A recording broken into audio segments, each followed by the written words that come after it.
ससुर जी खड़ा स्वागत में लइके फूल माला भाई। नाचे गावे सारा टोला, खुशी छाए अपारा, आज मिलल दुल्हा दुल्हन पूरा भइल प्यारा।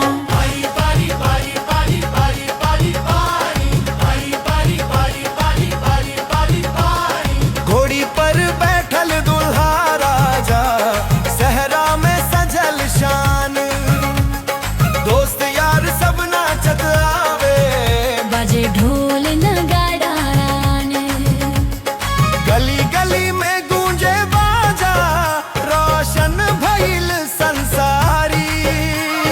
नाचत गावत सब जन आइल, लेके खुशियन के बाहर।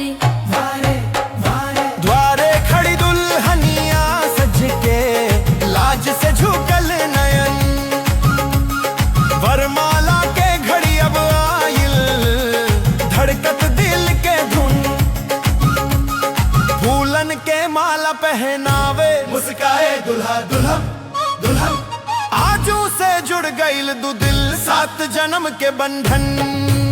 मैया बाबूजी देत आशीष, खुश रहे सदा जोड़ी। सुख शांति से भरल रहे तोहार जीवन की डोरी।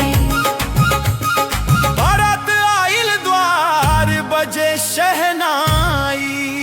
आजू के दिन बन गइल सबसे सुहानी सगाई।